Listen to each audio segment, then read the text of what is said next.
Okay, it's 5:30 p.m. I would like to begin this caucus session of our council. We have 5 items for action this evening on the new business, being 5 ordinances. Everybody has their thing here. Are there any recommended changes or additions to the agenda as presented this evening? I don't have any. Okay. All right. Thank you. I would like to call this March 25th, 2015 council meeting to order. Would you please stand for the Pledge of Allegiance? Pledge of allegiance to the flag of the United States of America and to the republic for which it stands, one nation under God, indivisible, with liberty and justice for all. I wish you were pledging.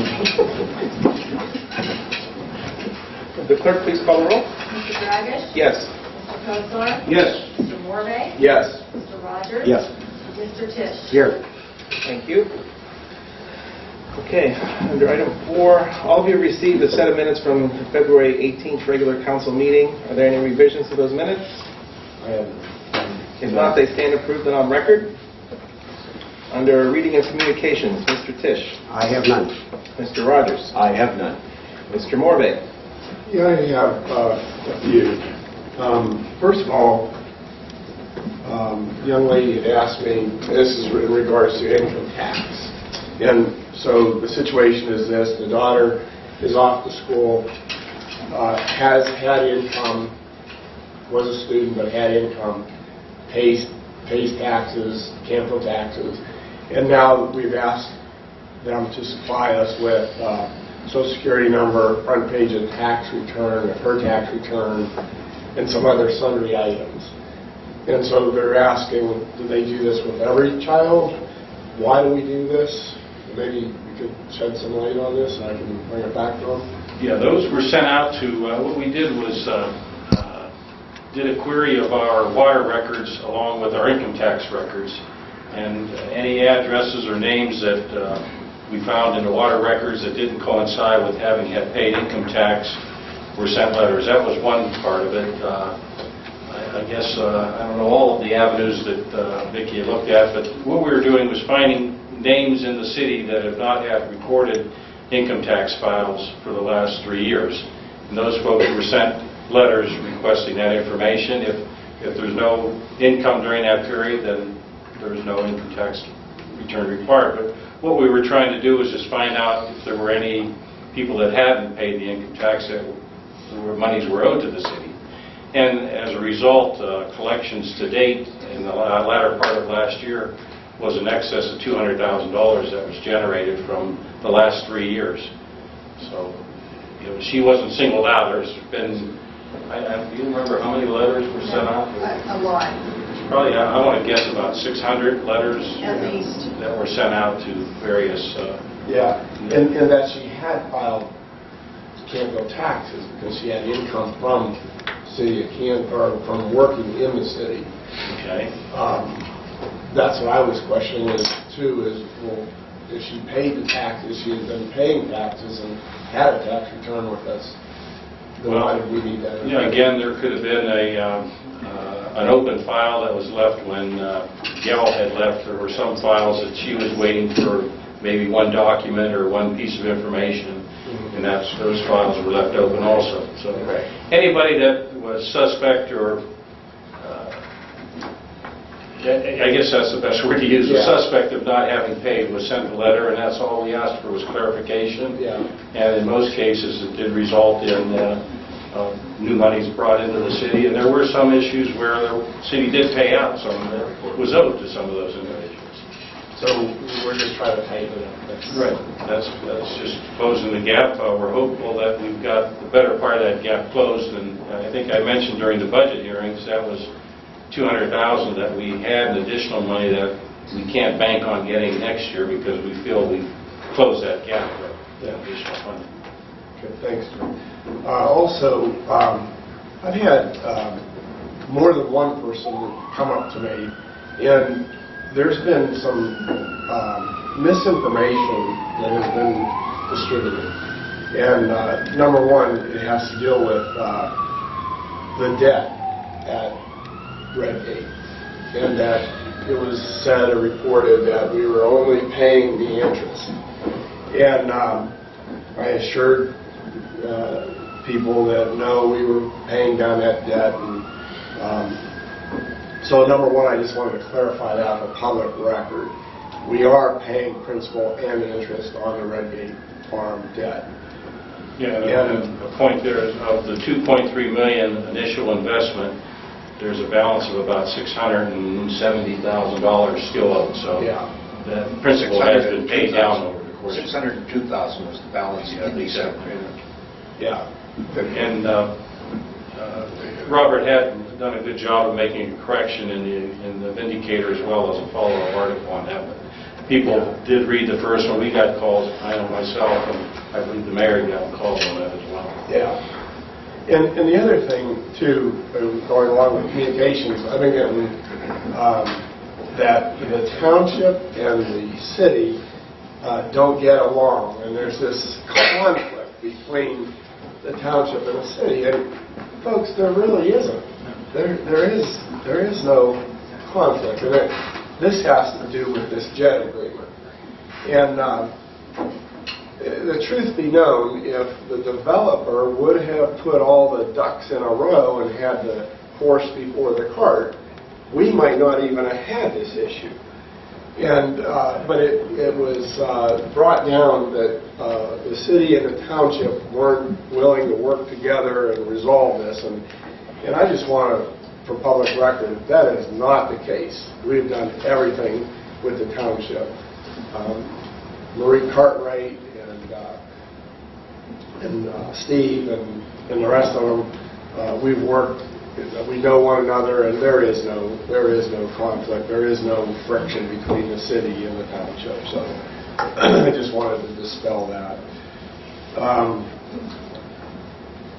And then I think just on another note, with as far as Redgate and the remodeling of the police station, that kind of got lumped in all together. That we were borrowing money against Redgate now to fund this project for the police station, and that is simply not the case. It's just, yeah, we have an opportunity to get a lower interest rate for both loans, but the fact is the police station has nothing to do with Redgate, so it's totally a separate issue. And so I just wanted to make that a public comment as well. And that's all I have. John, that was beautiful. I really don't have anything to add to that, but I will. That was a great summation on some interesting things that are running through our community. And John, you did a nice job of elaborating on that. I would just like to make one comment about this JED and the trustees and council not getting along. There was something nice came out of all those negotiations, and those negotiations that took place were very healthy. We have an agreement that both sides are happy with. But as a result of us rubbing elbows together, trustees and council, something has been initiated by the American Legion post here in town of reestablishing in our school system the voice state thing. And we're going to send somebody, the school system, American Legion is going to underwrite it to Boys State, which I think is a very good experience. And I mentioned that to Marie, and Marie said, well, we'll fund half of it. Council and city manager said, well, we'll fund half of it. And we're going to do that. And that came out of the negotiations and the rubbing elbows of trustees and council. So it's a good thing. But I'd just like to make this comment. None of that is public funds. That's trustees are going to reach into their pocket. We're going to reach into our pocket, and we're going to fund it. And next year, we're hoping to send 4 kids to Boys State. So when you hear the talk about the trustees and council don't get along, that is not true. And I just want to expand on what John has said. That's all I have. Okay. Mr. Moreno? Yes, under correspondence, I've received correspondence from ODOT. As we're trying to get through with this winter, they're talking about ordering salt for next winter. They have a program similar to what they did last year. They're going to offer a summer purchase and then a fall purchase. If we want to get involved with the summer purchase, we have to file no later than April 3rd, which is next Friday. We have a resolution in there authorizing myself to participate in that program. As you recall, last year the summer salt price was around $42 a ton. The winter price was upwards of $106 per ton. They're rumoring it's going to be about the same as far as the summer salt goes at this time. So again, what we did last year, we were fortunate that we maxed out what we can store during the summertime, and we're able to take advantage of that $42 per ton. However, we're limited as to how much we can store, and we did have to buy approximately another 700 ton at the winter rate. But again, my plan is to authorize the purchase of another 700 ton during the summer to store that and get prepared for next year's winter. I also received a thank you and a request from the 4th of July Committee, similar to what we received from First Night, thanking us for our continuous participation in their program and asking that we would continue that. And that was included in the budget discussions that we had. I had also received verification from the Ohio Department of Development on the $47,930 grant. They were re-awarding us back for the waterline project, and letting us know that they'd like to see that completed and closed out by the end of June. So that'll help us push that project along as well. And lastly, confirmation from the Ohio Department of Transportation on the receipt of the application or the grant agreements for the sidewalk project. They still haven't released the city to go ahead and advertise yet, but that should be very close to forthcoming the next week or so, and that project will be underway in the summertime. That's all I have under correspondence. Okay. Under reports of committee, city manager, and department heads, Mr. Rogers. I have none. Mr. Morbe. The fire district board meeting was Monday evening. There's a lot of work that is taking place at this time. The acquisition of land, the architect contract needs to be put together and signed and become official. The equipment, we bought 2 fire trucks, one to replace the one that was in the wreck on the turnpike, and the other one for the new facility. We got a lot of logistics that we're working out, human capital issues with regards to the new fire station and all that. So it was a pretty busy night Monday night, but we got a lot resolved, and we hope to have that project underway this year sometime. Let's see, what else do we have?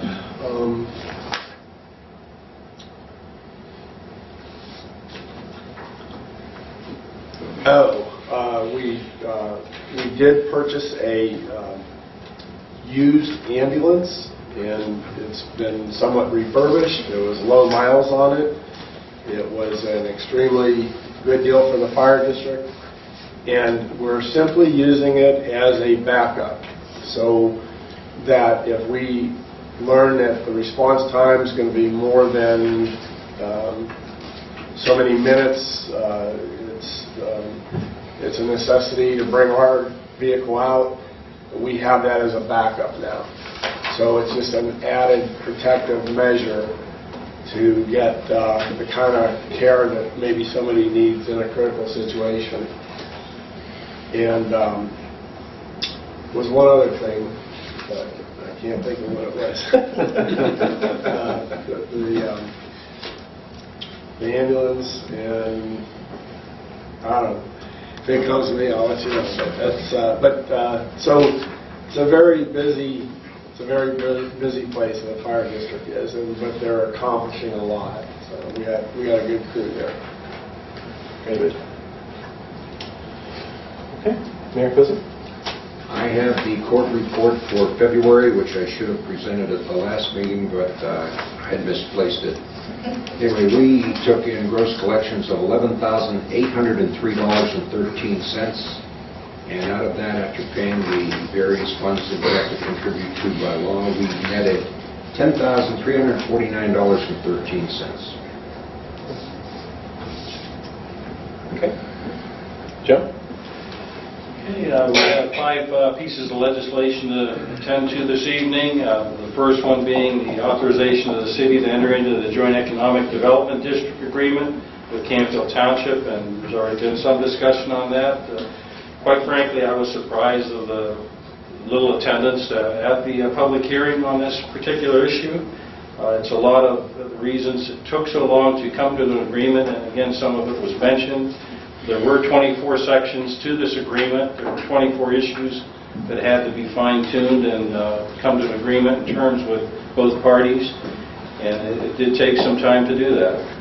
I think I'm very satisfied with the agreement that we have in hand, and I believe the township is as well, and we're looking forward to a relationship with the township with regard to this Joint Economic Development Agreement. And I'm also under the impression this may be the first one. It's definitely the first one in Mahoning County, and I don't know statewide whether there's other agreements out there or not, but we really didn't have a lot of models to look at to draft this agreement, so we were edging on new territory, and I think taking our time with it. We've got a very good document, and I hope everybody's in sync with it, and we have a unanimous vote on that this evening.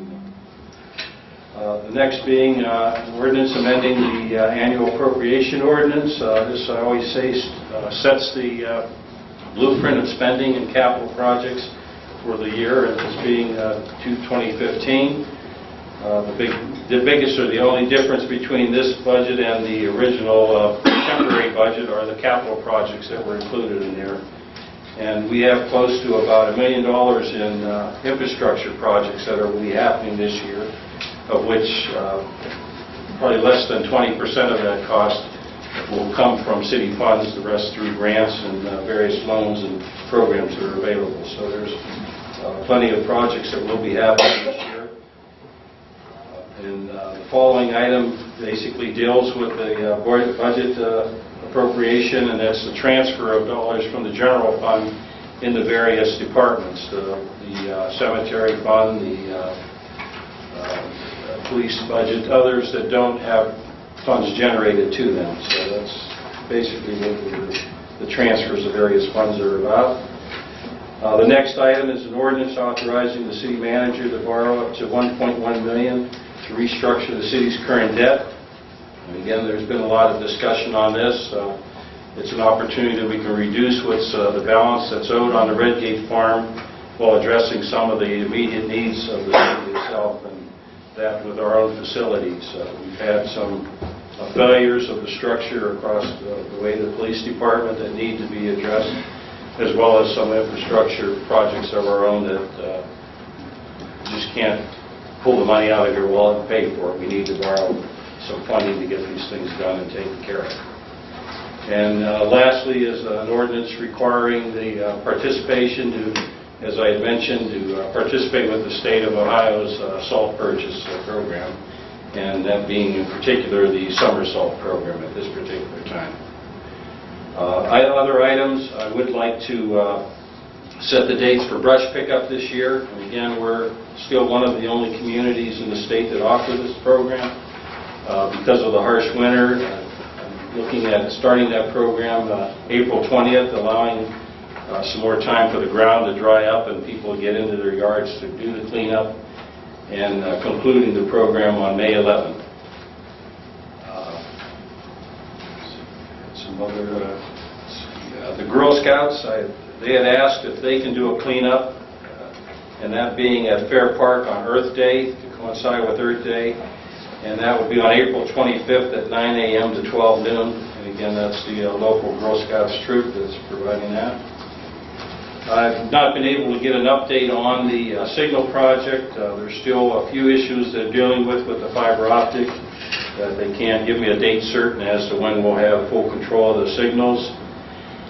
And similar, we have not received yet the pressure reducing valve, so I don't have an actual start date on our water line project. However, I did get the contractor schedule.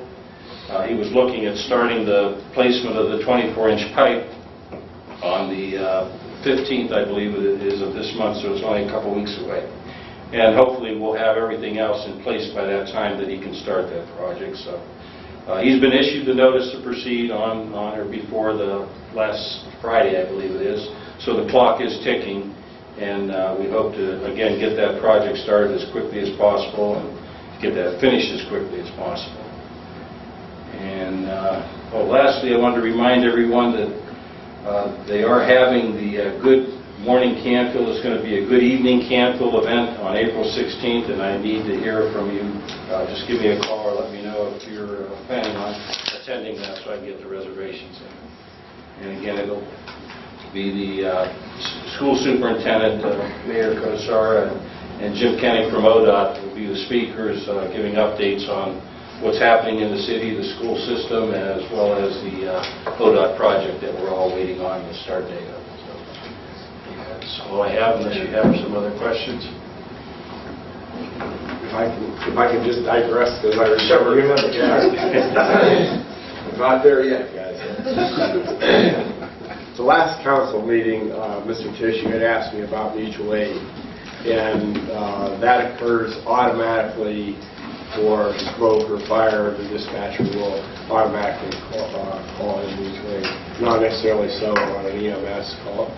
And so I asked the chief, and that's your answer. I appreciate that. I got the answer, and that's why I didn't follow up with that any further. Thanks.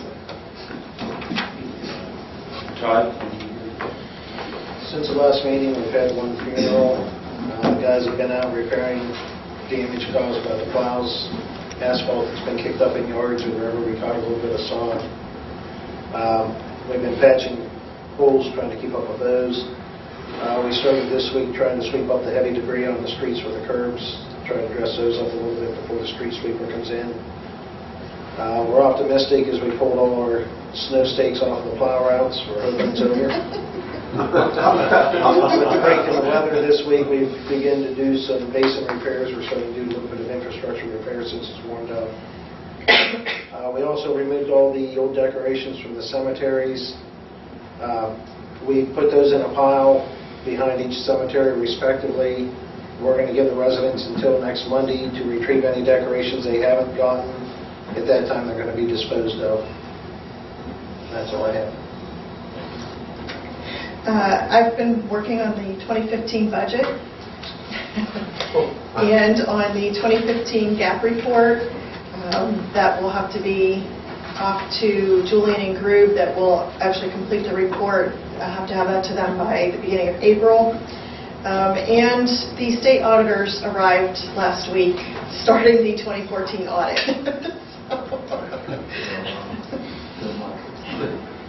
Chief?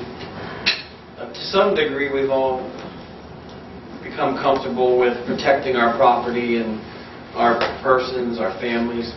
One thing that we've become accustomed to in the last 10, 15 years is protecting our identity. And unfortunately, identity theft cases are growing rapidly, and I would predict that nothing's going to change. All we can do is prepare ourselves. The latest, and this is something that I had reported to the city manager, and it's grown since then. At the time, which was probably less than a month ago, we had at least one resident in our community that had fallen victim to fraudulent tax return fraud scams. To date, we're at approximately 12 members of our community that have fallen victim to fraudulent tax returns.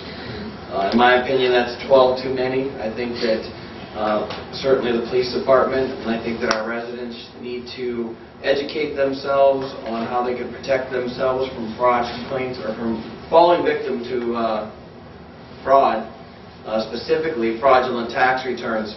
And if I may, real quick, I'm going to read directly from the IRS's website.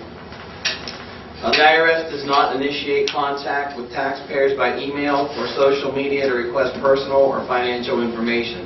If you receive a scam email claiming to be from the IRS, forward it to, and there's a website you can forward that to. I believe we're going to attempt to post this on our website, or at a minimum the city's website. Furthermore, phone call you receive from the IRS.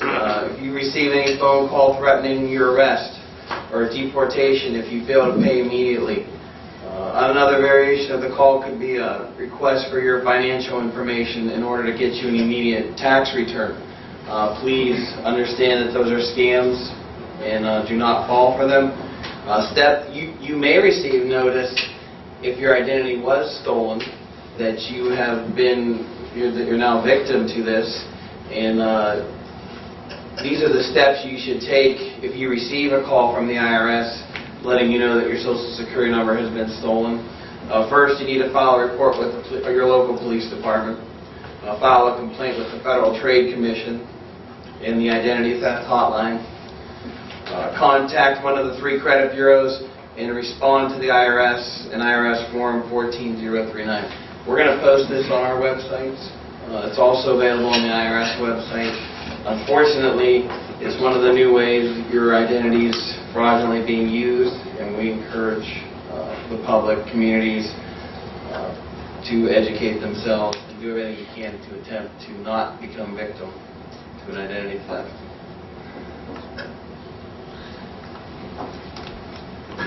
Mark? Obviously, we're working on a few different things now, and I won't get into all that, but I did want to address one issue with you, or two. We've revised the Income Tax Board Review Procedure Manual with the help of the Income Tax Review Board and Patty, and that'll be going out to everybody. That's just kind of maybe modernizing it and correcting some issues that were in there. It was a good document to begin with, though. But I did want to talk to you specifically about Code Section 50606. That ordinance prohibits pit bulls from the city, from residing in the city. And that was adopted some years ago. The House Bill 14 passed by the state legislature has removed pit bull breeds as de facto dangerous dogs. And that's kind of what our ordinance does. They're just de facto, by virtue of their breed, dangerous and vicious dogs, and they can't reside in the city. And a lot of communities did that. House Bill 14 has changed that. The state no longer considers pit bulls to be de facto dangerous and vicious dogs. So we've had a couple of requests lately from people who are contemplating moving into the city and might have a dog that is at least in part pit bull. And they've wondered if we're going to modify our ordinance like the state of Ohio did. The House Bill 14 provides that municipalities that have a ban in place are not affected by what the legislation did. So we're perfectly legal to leave it in place. But I just wanted you to think about that because we have gotten some requests. And there's a lot to think about with it in terms of the dogs, the nature of ownership of such dogs, and whether you still want to classify them as a dangerous or vicious dog. I have talked to some members of council independently about this, but for those that I haven't talked about it too directly, if you could provide me some feedback over the next week or two, that would be great. Okay? Okay. And the Design Historical Review Preservation approved a freestanding sign at 375 East Main Street. At the Planning and Zoning meeting, they set up a public hearing for an adjustment at 121 Dartmouth Drive.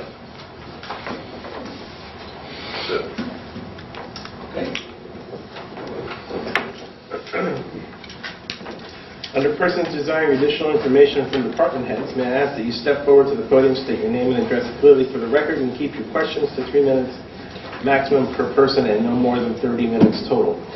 Your question must only pertain to each department head's report this evening. Anyone? Okay. Under recognition of persons desiring to speak before council, I ask that you step forward to the podium, state your name and address clearly for the record, and keep your comments brief. Gino Morel?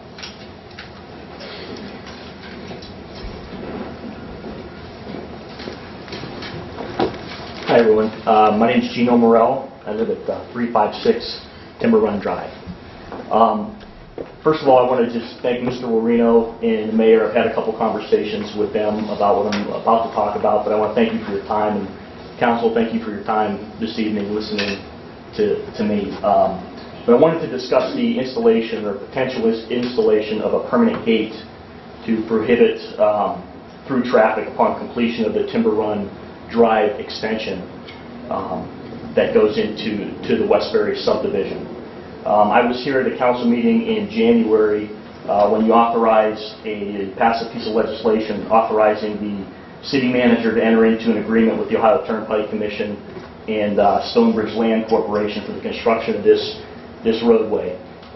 During that discussion, it was brought up that there was a consent order, or I'm sorry, a court order that was established to have that extension completed. So I obtained a copy of the court order and read through that. And the court order is for the construction of a second fire access road, is what I read in that court order. And it also permitted the installation of the gate that currently goes across that access. So I guess with that, or with the exception of providing any additional, with the exception of that additional point of emergency access, which I completely agree with for both the residents of Westbury as well as us in the Stonebridge allotment. I completely agree with the need for that emergency access, but I've yet to be convinced that there's any other benefit whatsoever to any residents in the city of Canfield by allowing that to go through. What I do see is additional burden being placed on the residents, including but not limited to increased safety hazards from the additional traffic impact, the additional wear and tear on the already deteriorated roadway. If you've been up Timber Run lately, you can see it, and the crews have done a great job in patching that. But the roadway is deteriorating. It's taking a beating, this winter, and that's yet to see the additional impacts caused by increased bus traffic, garbage trucks, construction vehicles, and any equipment or potential agricultural equipment that is going to use that roadway once the bridge over the turnpike is closed. All that traffic is going to come down Timber Run. To give you an idea or an estimation of sort of the magnitude of traffic that we're talking about, currently in Westbury, there's about 72 homes on about 45 acres of property. That is equivalent to about 1.6 homes per acre. There's still about 123 undeveloped acres of property over there. So at 1.6 homes per acre, that's potentially another 197 additional homes. Based on the Institute of Transportation Engineers Highway Capacity Manual, the existing 72 homes alone would generate approximately 776 average daily trips. That is 388 cars going out of the subdivision, 388 cars coming into the subdivision. That's an average daily trips. Potential for future development, if the other 197 homes were constructed, would be about 2,619 average daily trips. For a conversation that I had with Mr. Warino, and correct me if I'm wrong, I don't want to put words in anybody's mouth, but the Eastgate Regional Council, if I'm not mistaken, had performed some traffic counts on Gibson Road, that those numbers are very close to the 700 and some trips that I made reference to. So that calculation is very close to what the actual traffic count on Gibson Road currently is. Okay, and I'm going to speed up here. I promise I'm not going to take too much more time. Another one of my concerns is the city has no control over the future development in the township. An example that I'll reference, and I pulled this from the Vindicator from 2006. There was a discussion of a rezoning of 45 acres over there in Westbury, and they were looking to rezone those to a planned unit development. Per the article, the County Planning Commission denied that zoning request or the zoning change, but the Township Zoning Commission approved it. The township has that final say in any type of zone change there, and it was proven in that particular case. So my concern is that the city has no authority whatsoever as to what potential zoning or land use can be, in the undeveloped property. It was also my understanding, and again, please correct me if I'm wrong, but Mr. Warino had a discussion with Mr. Fortunato to discuss whether there were any legal reasons why a permanent gate could not be constructed to prevent that continuous through traffic or that road being anything other than an emergency access. And to the best of my knowledge, there's nothing that would prevent the city from installing or having this gate installed. I do understand there were some concerns about setting a precedent if the city were to go ahead and install a gate, but I'm not aware of any other location in the city where a similar scenario exists. The eastern boundary of the city is bound by the Turnpike and State Route 11. Southern boundary is Fairground Boulevard and the Fairgrounds.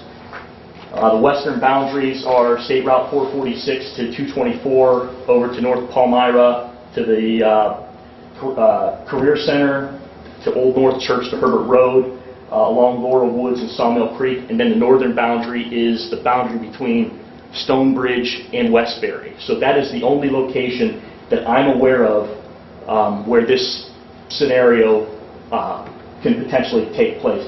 All the other township properties have frontage on other arterial and collector roads that if they were to develop in the future can connect to. So with that being said, I guess I'd like to make a formal request to either to have the construction of the gate to provide emergency access only authorized potentially in the improvement plans if we can get that taken care of before they start construction over there.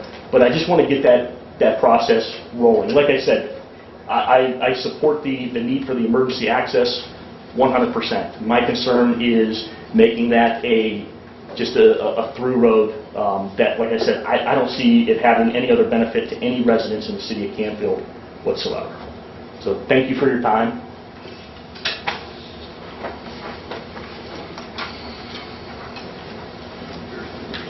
Thank you.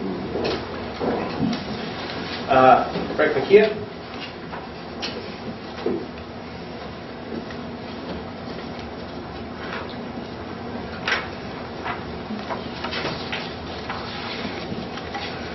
Good evening, I'm Frank McKay. I reside at 220 Glenview. Tonight I'd like to first start off with some facts and figures. In 2014, the payroll for the 41 full-time employees was $2,800,000 and some change. In addition, benefits were $900,000 and some change. On the average, each employee receives about $22,000 in benefits. On the average, each employee's compensation, wages and benefits, is around $90,000. Benefits were about 32% of the total city's budget. Total wages and benefits were about $3,700,000, about 39% of the total budget. This is not criticism, just a statement of the facts for the sake of transparency. I hope this kind of data will be regularly presented in the future so that citizens of Canfield know where their money is going. If residents expect the same level of service, we have to fund it. And we're talking just for the employees, $3,700,000. And they get good service, and people in the community realize that. But it costs money to do that. After the last city council meeting, there was a budget hearing open to the public and attended by several residents. At one point, I attempted to ask a question. I was told by the city manager that I could not, since no vote was being taken. What does that have to do with a resident wanting to ask questions? Believe it or not, city officials do not possess the answers to all the questions, let alone know which questions to ask. Residents may be able to constructively add to budget discussions. Keep in mind, several charter amendments pertaining to residents' participation have been passed. In keeping with this spirit, I or any resident should have been allowed to ask questions. But the administration seems to fall back on the old practice of quashing residents. I'm surprised that no council member who re-elected did not suggest that residents could speak. Now there's been talk of the need to generate additional dollars for the city. Let me see. I was at the budget meeting and not allowed to ask a question. You might be asked to support a tax increase. I'd have to think long and hard about it after being denied to speak. And speaking of budget items, I noticed that some expenditures may possibly be spent for flooding on Chapel Hill. You may recall that a gentleman came to council some months ago in regard to this, and council's reaction was, we'll take a look at it tomorrow. I'm not speaking against the project. However, there is a Mr. Easton on Glenview has been asking council numerous times to help in regard to flooding in his home. Council has done nothing for him. The flooding is a result of additional stormwater coming down Sawmill Creek. Mr. Easton had nothing to do with it. He was there before this additional water came down.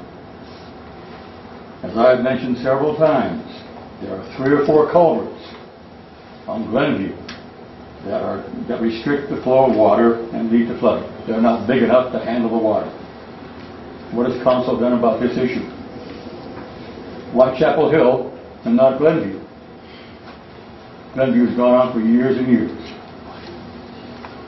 Just for the record, I live on Glenview and I'm not affected by the flooding. Next item.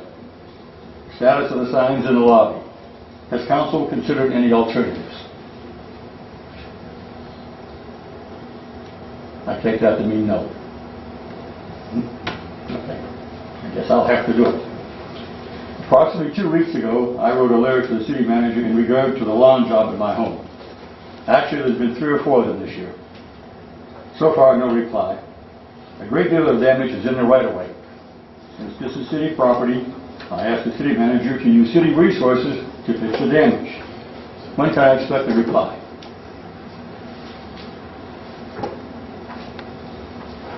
The city's not in the position to repair your yard.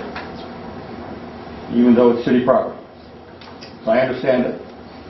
It's city property, the damage is done to the city property, and the city is not going to repair it. Is that correct? For the record. Repeat.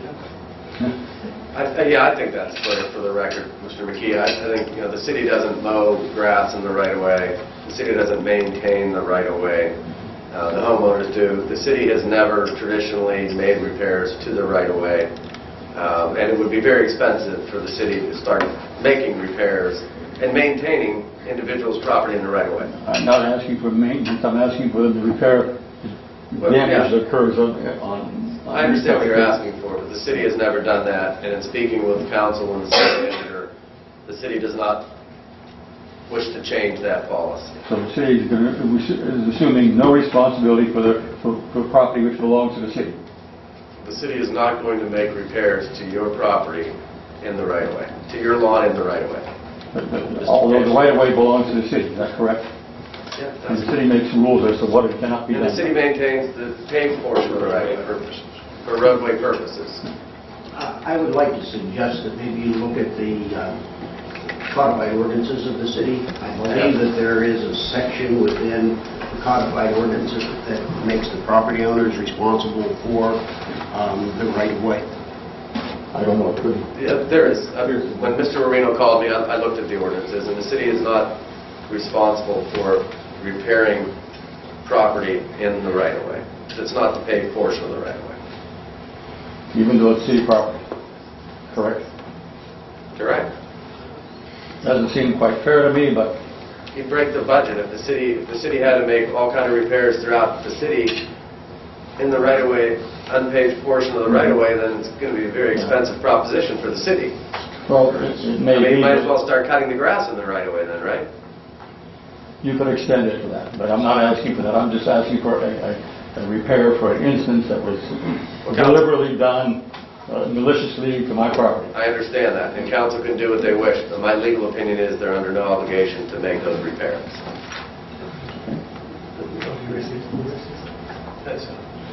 Okay. What's the issue with the signs, Frank? I'm sorry, you asked us a question about the signs. In the lobby. The lobby that, as you recall, 2 or 3 meetings ago, I brought in an alternative to how we might greet our people who come into the building. And I just wonder if council has considered changing these to something a little more warm and welcoming.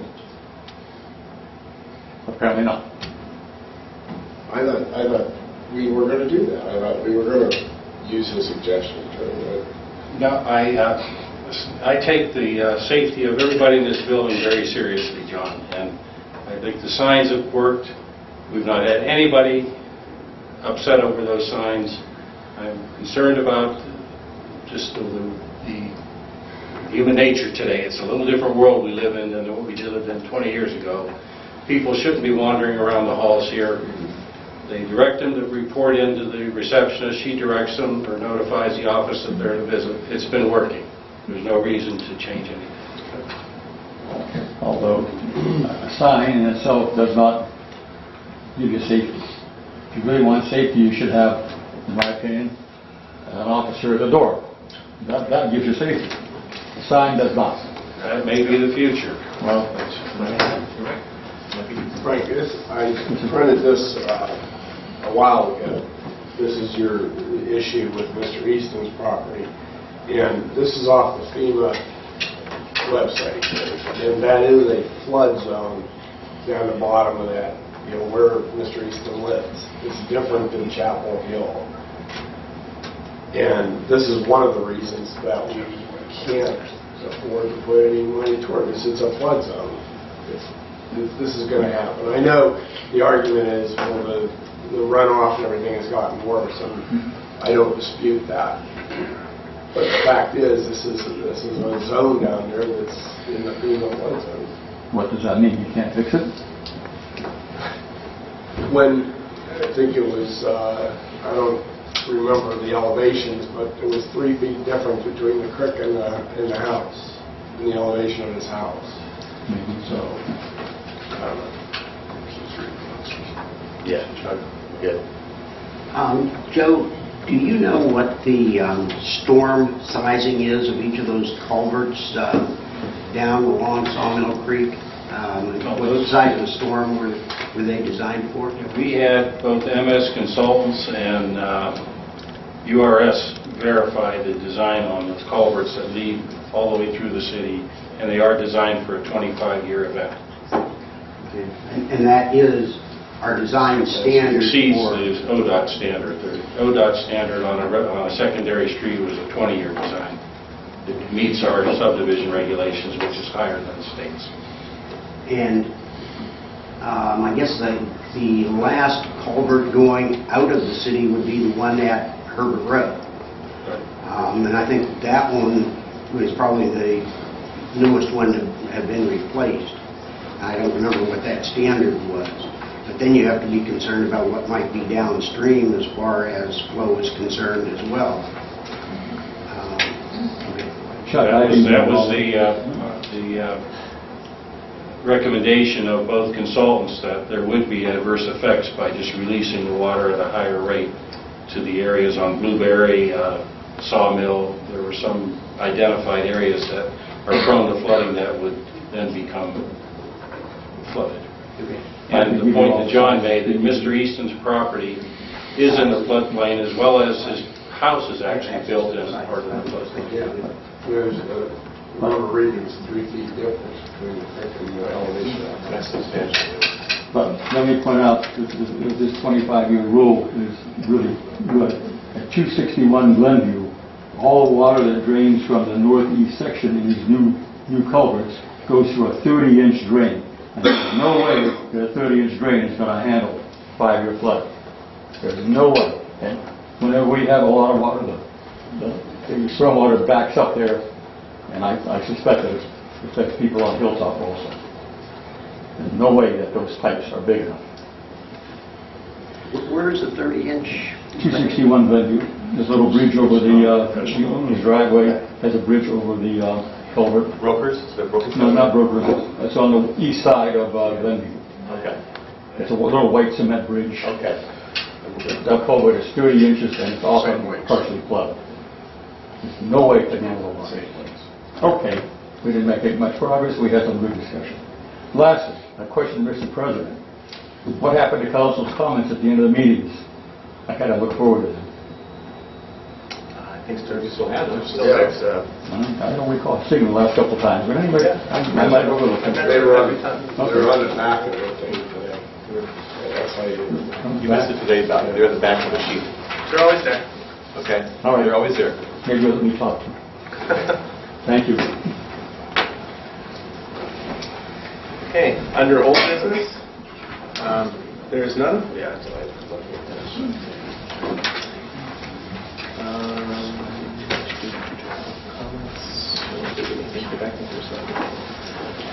Under new business, as per the provisions of section 4.05 of the Charter of the City of Canfield, I move that council dispense with the requirement of a full reading of the proposed ordinance and authorize it by title only. Do I have a second? Second. Mr. Rogers. Discussion?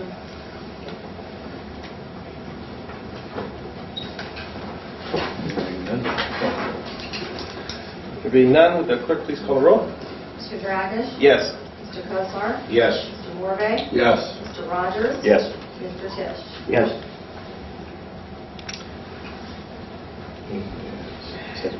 And as per the provisions of section 4.05 of the Charter of the City of Canfield, I move that council dispense with the requirement of a full reading of the proposed ordinance and authorize reading by title only. Do I have a second? Second.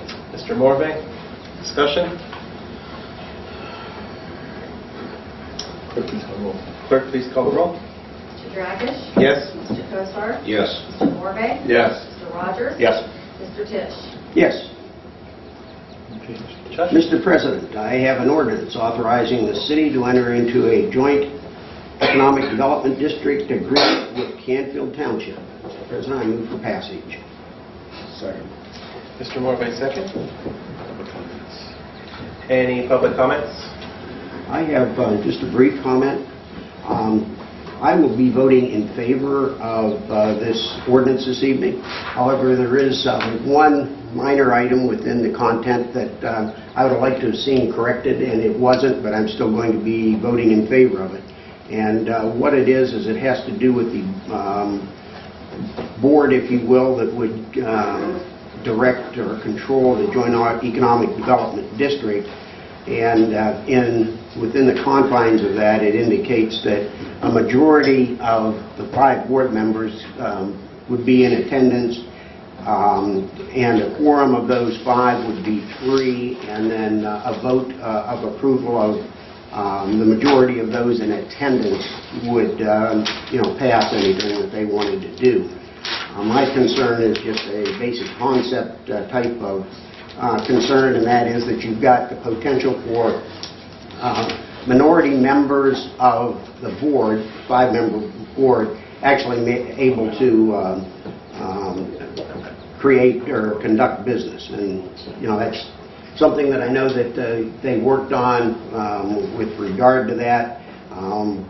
And although that didn't change, I am still in favor of passage of the Joint Economic Development District. What changed there was, Mr. Tisch is right in terms of the numbers, but what changed was the quorum requirement of 3 must now include a representative of the township and a representative of the city, so that the township and city are always part of the quorum that exists. The concern was twofold, I guess. Mr. Tisch is concerned that you have at times perhaps the minority of the board making a decision, but the primary concern, and the more significant one, at least in my opinion, was that you could have action taking place without a city rep or a township rep at the meeting. So we eliminated that larger problem, in my opinion. But the issue that he addresses is still there in terms of the numbers. As much as that's sort of just a basic premise that I have, I still think there are much more benefits to the Joint Economic Development District than defeating that on that concern. So that's what I'm supporting. Any other discussion? Chuck, it is my understanding that in another part of the agreement, that quorum cannot change the agreement as it stands. That's going to take a vote of 5 to nothing. Is that correct, Mark? You're partially correct. Actually, to amend the agreement would require action of council and the township trustees, not even the board. Okay. So it goes even further than that. Okay. So the basic agreement, in my mind, is protected, but you raise a very valid point. Yeah, he does. I agree. Any other discussion? Will the clerk please call the roll? Mr. Dragish? Yes. Mr. Kosar? Yes. Mr. Morvay? Yes. Mr. Rogers? Yes. Mr. Tisch? Yes. And the number is? 2015-6. Thank you. As per the provisions of Section 4.05 of the Charter of the City of Canfield, I move that council dispense with the requirement of a full reading of the proposed ordinance and authorize it by title only. Do I have a second? Second. Mr. Morvay, discussion? There being none, will the clerk please call the roll? Mr. Dragish? Yes. Mr. Kosar? Yes. Mr. Morvay? Yes. Mr. Rogers? Yes. Mr. Tisch? Yes. As per the provision of Section 4.05 of the Charter of the City of Canfield, I move that council dispense with the requirement of a full reading of the proposed ordinance and authorize by title only. Do I have a second? Second. Mr. Rogers, discussion? Clerk, please call the roll. Mr. Dragish? Yes. Mr. Kosar? Yes. Mr. Morvay? Yes. Mr. Rogers? Yes. Mr. Tisch? Yes. Steve? Mr. President, I have an annual appropriation ordinance to make appropriations for current expenses and other expenditures of the City of Canfield, State of Ohio, during the fiscal year ending December 31st, 2015. I move for passage of this ordinance. Second. Petition. Second. Discussion? If I might, do you know what our annual appropriation ordinance was for last year? I have the closeout at the end of the year, That's fine. the last one. We were at $9,985,381.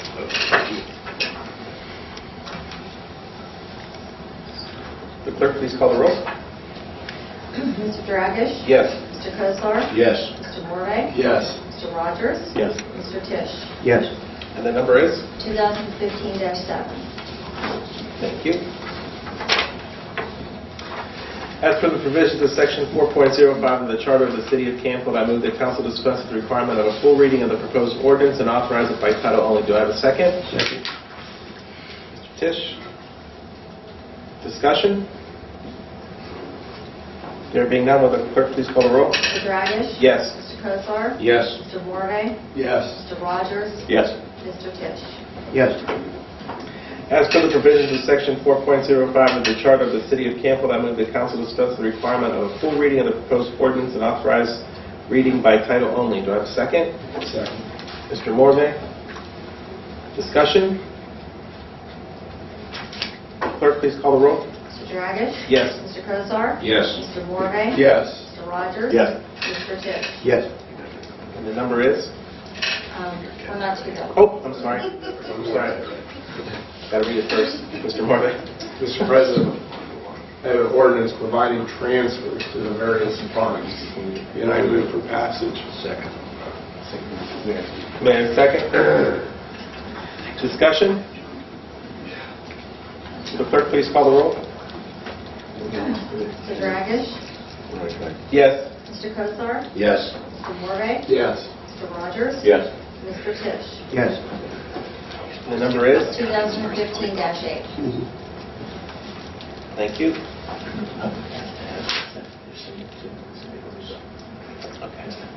Okay. Discussion, I guess I should. Okay. As for the provisions of Section 4.05 of the Charter of the City of Canfield, I move that council dispense with the requirement of a full reading of the proposed ordinance and authorize it by title only. Do I have a second? Second. Mr. Rogers. Discussion? There being none, will the clerk please call the roll? Mr. Dragish? Yes. Mr. Kosar? Yes. Mr. Morvay? Yes. Mr. Rogers? Yes. Mr. Tisch? Yes. As per the provisions of Section 4.05 of the Charter of the City of Canfield, I move that council dispense with the requirement of a full reading of the proposed ordinance and authorize reading by title only. Do I have a second? Second. Mayor Kosar? Discussion? Mr. Mayor?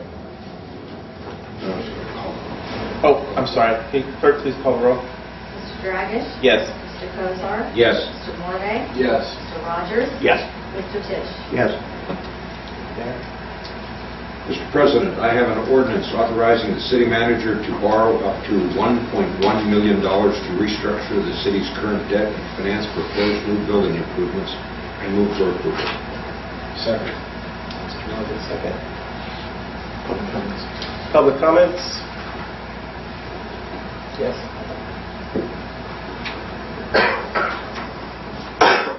You missed the public comments. I'm sorry, I apologize. Keeping an eye on you. Sorry. Hello, my name is Frank McKay. I reside at 220 Grundy. In regard to this ordinance, I guess I'm pretty fiscally conservative. And are we as a city in position to go out and increase our debt by another $1,100,000? You know, financially, we have our share of issues right now. And we want to add another $1,100,000 to our debt. I'm not sure that's a wise idea. Now I know, and I've heard, and I haven't seen personally, that there are issues with the police department's buildings, and it may indeed need to be repaired or added to. My question is there another way that we can go about doing this? Can we somehow arrange to accrue some money over a period of a couple of years and at least have a substantial down payment on what needs to be done? Going $1,100,000 more in the debt, it just does not seem right to me in today's financial world, particularly the issues that the cities and the state are facing. And I would also request that we have a second meeting of this ordinance. Second reading, that is. Yes. For clarification, we are not borrowing an additional $1.1 million. We are taking our existing debt, which I think as of today is $602,000, and taking it to $1.1 million. So for clarification there, and actually that, when we borrow that, the amount will actually be lower than that because we'll pay a $35,000 principal payment, so the amount would have been reduced to $567,000. So again, it's not an additional $1.1 million. But it's an additional $400,000 or $500,000. It would be an additional $532,831 if it's rounded off. One more important point, if I may. I'm sorry, Chuck, I didn't mean to interrupt you, but since I have. The existing $602,000 debt will go from a 3.6% interest rate to a 2.92% interest rate. The monthly or yearly outlay will be reduced from $162,000 a year to $156,000 a year. So it gives you a little bit of wiggle room as you make some necessary repairs. I think that is noteworthy. I understand that. I just think in today's world, more debt is not something the city needs. And I've said my piece, and I thank you for your time. And so that means the loan's going down, there'll be no raise. Thanks, Frank. Thank you.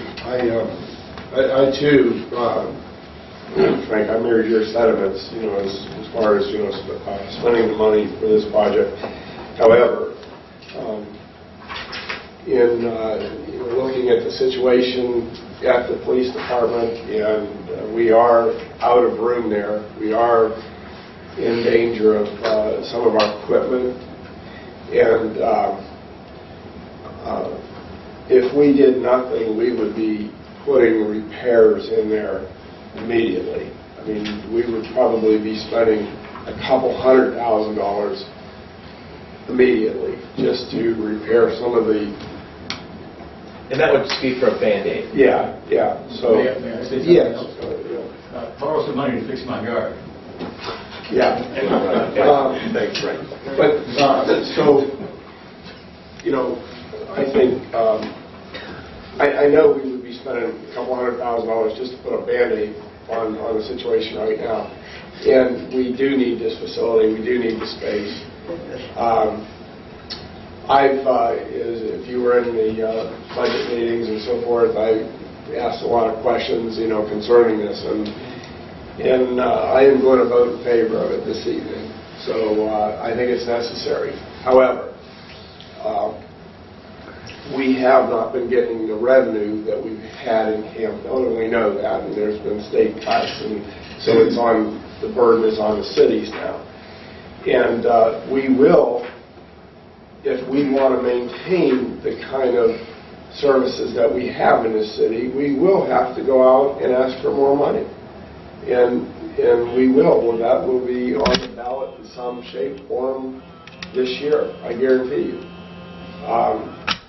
And so, us building this building up or remodeling this building has nothing to do with the lack of funds that are coming in too. It's just that these are all necessities. This is a necessity. I think it's an inexpensive way to borrow the money. And again, I will be voting in favor of it this evening. And also, I will be on a committee and spearheading the fact that we'll need more money in years to come, and we're going to see if the citizens want that. If not, then we'll have cutbacks. But and so that's where we stand. Thanks, John. Well said, John. Thank you. Any other discussion? One additional comment. Sure. Frank, John did an excellent job of painting the picture that actually exists in this city. And I will tell you this, Frank, you're easier to deal with than this guy. And he's seen the light. I'm going to try hard. My greatest accomplishment will be when I make you see the light also. We'll have a cup of coffee. Any other discussion? Will the clerk please call the roll? Mr. Dragish? Yes. Mr. Kozar? Yes. Mr. Morvay? Yes. Mr. Rogers? Yes. Mr. Tisch? Yes. And the number is? 2015-9. Thank you. Item E. As per the provisions of Sections 4.05 of the Charter of the City of Canfield, I move that the council dispense with the requirement of a full reading of the proposed ordinance and authorize it by title only. Do I have a second? Second. Mr. Morvay. Discussion? There being none, would the clerk please call the roll? Mr. Dragish? Yes. Mr. Kozar? Yes. Mr. Morvay? Yes. Mr. Rogers? Yes. Mr. Tisch? Yes. As per the provisions of Section 4.05 of the Charter of the City of Canfield, I move that council dispense with the requirement of a full reading of the proposed ordinance and authorize reading by title only. Do I have a second? Second. Mr. Rogers. Discussion?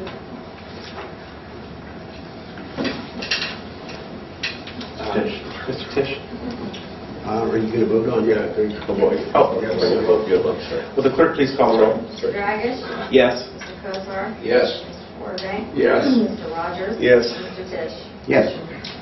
Mr. President. Yes. I have an ordinance requesting participation in purchase contracts of the state for sodium chloride road salt. I move for passage of this ordinance. Second. Oh, sorry. Mayor. Mayor, second. Mr. Morvay, second. Mayor. Okay. Discussion? A couple of questions, if we would. Joe, what is the capacity for salt storage at our public works building? Approximately 700 ton. Okay. And last year we bought 1,400 tons of salt, is that correct? Yes, correct. How much salt can we store at Redgate? Can we store the additional 700 ton at Redgate? We could. We had some stored there from the previous year, and the logistics of hauling it back and forth was very difficult during the snow operation. But, I mean, that's an option if we were sure that we were going to get it for half the price as what we're going to pay in the winter. I guess my thought was, if we buy 700 tons of salt at $42 a ton, that's $29,400. If we knew that we were going to use another 700 tons, and even if we didn't use 700 tons, why not buy 1,400 tons now and pay $58,800 for the 1,400 tons of salt instead of paying $105 a ton for the second 700 tons, paying $73,500 for that second 100 or 700 tons of salt. It seemed like we would have a savings there. No question, that makes good sense to do so. As I say, the difficulty of it was just the logistics of having to bring a front-end loader and a truck out there to load it and bring it back. But I guess cost-wise, is it worth it? if And again, $40,000. basing it on what happened last year, that would be the more prudent thing to do, and we can't. I mean, there's no question we could go that route. I guess I'd like to make that suggestion that you at least consider that. Right. What would it cost to put a new bin up there? You got room. New bid? We're going to have to put a new bin up there. That What's bin the cost is, of that? I was told isn't it, Todd? it would cost $73,000. That's something that we probably will be looking at in next year's budget because there's quite a bit of deterioration in the existing one. So that's something we had talked about. That plus the current salt mill was built before the city has gotten as large as it has. And it's difficult to try to keep enough salt there when you get a winter like this. Because companies can't keep up with the delivery. It's difficult for us to try to keep salt in the barn. So like Joe said, it's something we definitely have to look at on top of the deterioration of the existing structure. As Ted just made a comment, you know, if we've got a difference between 29.4 and 73.5, just in that 105,000 or that $105 a ton price, you might have the cost of the salt bin.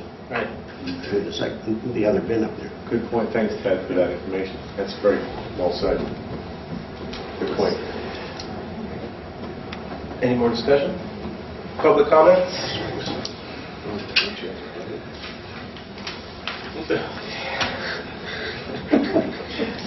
Would the clerk please call the roll? Mr. Dragish? Yes. Mr. Cosar? Yes. Mr. Morvay? Yes. Mr. Rogers? Yes. Mr. Tisch? Yes. Public comments? 2015-10 is the number. Yeah. Thank you. Uh-huh. Okay. Thank you for attending this evening's... Oh, I'm sorry. Frank got turned. Okay, sorry. Councilman's comments, please.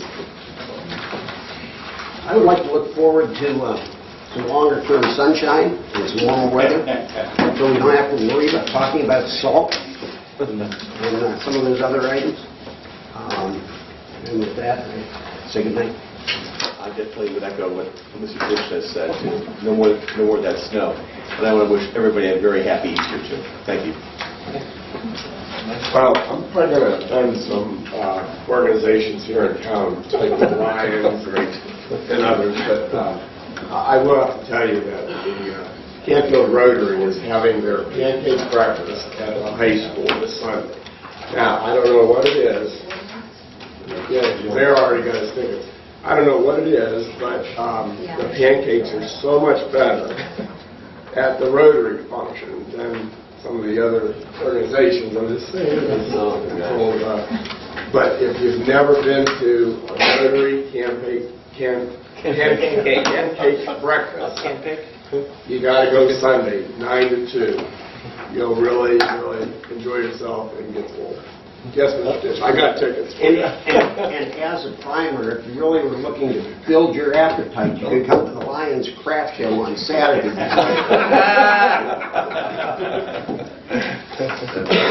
That's all I got. Okay. Thank you for attending this evening's... Whoa, the mayor. For the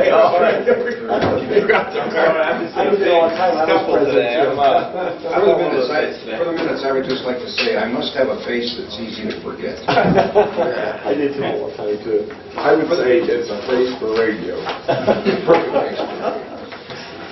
Those of you here, you've seen some interesting dialogue take place here on the budget, on several of the projects that we have here. Just to note, you have a very, very diverse collection of personalities sitting on this panel here, this council. And we have talked amongst ourselves, not always in agreement with each other, quite often in disagreement. And we have, as a member, a perfect player for the devil's advocate.